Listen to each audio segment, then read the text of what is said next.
गोड्डा में ललमटिया का डकैता गांव पहाड़ों जंगलों के बीच बसा, विकास से कोसों दूर, जहां बसती थी गरीबी अशिक्षा।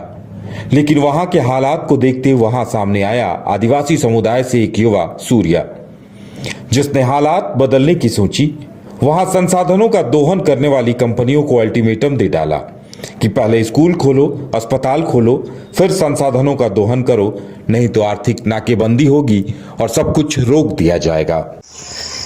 1 जून 2025 से आर्थिक नाकेबंदी का ऐलान गोड्डा जिला के लोगों द्वारा, साहिबगंज जिला के लोगों द्वारा किया गया है और उसका असर हमको लगता है कि राजमहल परियोजना में गोलीकांड हो, चाहे तो ट्विंकल भगत के खदान में पॉपलेन का आगजनी हो, उसका असर है कि नहीं है ये हमको मालूम नहीं है।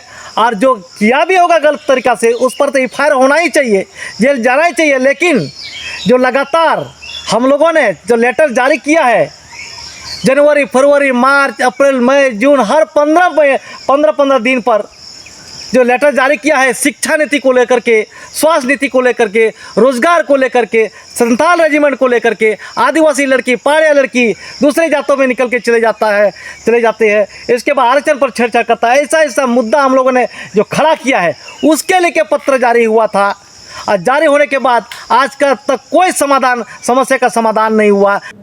ये कहानी नायक सी लगती है, पर पुलिस कहती है वो खलनायक था, इस हद तक कि उसके सीने में गोलियां उतार दी जाएं। मैंने आपको बता दिया अभी कि इतना बरामदगी हुआ है, इसके आधार पर अभी हम लोग प्लान करके उसमें इन्वेस्टिगेशन का पार्ट है। उसमें इनके जो साथी थे सर वो पकड़ में नहीं आए? नहीं, वो पकड़ में नहीं आए हैं। 5-6 साथी बचे हुए हैं जिसका हम लोग नाम जानते हैं। पहले से भी वर्कआउट चल रहा है, कुछ अरेस्टिंग हुई भी है।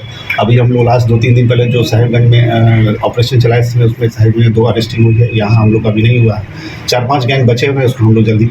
सर, पुलिस के जवान भी कोई घायल नहीं? नहीं, पुलिस की तरफ से किसी को कोई चोट नहीं लगा है। मतलब पुलिस हमारी मुस्तैद थी, क्योंकि इस तरह का हम लोग का पुलिस को पहले से पता था कि जब भी ये पकड़ाएगा तो इनका ये गोली चला सकता है। तो वो माइंड मेकअप था हमारे जवानों का कि अगर गोली चलती है तो हम लोग पोजीशन लेके आत्मरक्षा, अपना बचाव करते हुए फायरिंग करें। सर, वो कितनी गोलियां लगी? तो वो इन्वेस्टिगेशन का पार्ट है, वो अभी इंक्वेस्ट रिपोर्ट में मेरे पास आएगा तो हम बता पाएंगे। वो अब डायरी में लिखा के जाएगा कि उसको गोड्डा एसआईटी द्वारा गिरफ्तारी हुई थी या देवघर पुलिस द्वारा? गोड्डा टीम के द्वारा इसकी गिरफ्तारी की गई थी। देवघर पुलिस के द्वारा सहयोग किया गया। सर, इस पर सीसीए लगा हुआ था और कितने केसेस इस पर थे और कौन कौन से पॉलिटिकल पार्टी से इसका रिलेशन था? देखिए, सीसीए तो जब लगता है, जब ये जेल में रहता है 3 तरह का सीसीए लगता है। जब ये जेल में रहता है तो हम सीसीए को उसके विरुद्ध करने के लिए सीसीए लगा सकते हैं, जिला बंद करने के लिए सीसीए लगा सकते हैं, या फिर थाना उपस्थिति के लिए सीसीए लगा सकते हैं। तो सीसीए का एक टर्म होता है, जब खत्म हो जाता है तो उसके बाद फिर से उसको जब ये अरेस्ट होकर आता है तो हम लोग सीसीए लगाते। और इसके ऊपर कुल 25 कांड दर्ज है जो साहिबगंज का मिर्जा चौकी, बोरियो और हमारा ललमटिया, गुआरी जोर और महात्मा थाना में कांड दर्ज है। सूर्या को मौत की नींद सुला दिया गया। सूर्या की किसी ने नहीं सुनी। सूर्या ने राजनीति में आकर हालात बदलने की सोची थी। लोकतंत्र के जरिए सदन में आवाज बुलंद करते हालात बदलने की सोची। कई बार चुनाव लड़े, सफलता नहीं मिली, पर संघर्ष जारी था। सूर्या ने बच्चों को शिक्षित बनाने की ठानी। शहीद चांद भैरव के नाम पर स्कूल खोला। लगभग 200 बच्चे उसी स्कूल में रहकर पढ़ाई करने लगे और उनका पूरा खर्च वहन करने की जिम्मेदारी सूर्या ने उठा ली। जहां एक साथ छोटे छोटे नौनिहाल अपनी किस्मत बदलने की जिद में जुटे दिखे। इन बच्चों की आंखें पुलिस थ्योरी नहीं बताती, कुछ और बयां करती हैं, जिसमें उनके चहेते के मिट जाने का दर्द दिखता है। पुलिस ने सूर्या का एनकाउंटर कर दिया।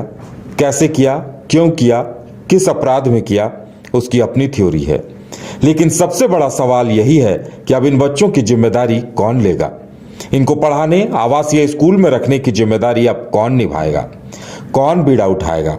क्योंकि बच्चों की आंखों के आंसू पोंछने अब सूर्या नहीं आएगा। Bureau report, news bioscope, Ranchi. शहर की भीड़ से बोर हो गए हो? तो चलिए आज नए वाइब में आपको लेके चलते हैं, जिसका नाम है वैदिक विलेज। एम्स पटना से 10 मिनट की दूरी पर नौबतपुर में स्थित ये सोसाइटी सिर्फ आपके लिए है। यहाँ पे मेन रोड 30 फीट की है, रिंग रोड 24 फीट की है और ब्रांच रोड 20 फीट की है। यहाँ मिलेगा आपको स्विमिंग पूल, जॉगिंग ट्रैक, मंदिर और 24/7 सिक्योरिटी कैमरा जैसी बेसिक एमिनिटीज। शांति और सुकून से भरा प्लॉट चाहिए तो सोचना बंद करो, अभी कॉल करो नीचे दिए हुए नंबर पे।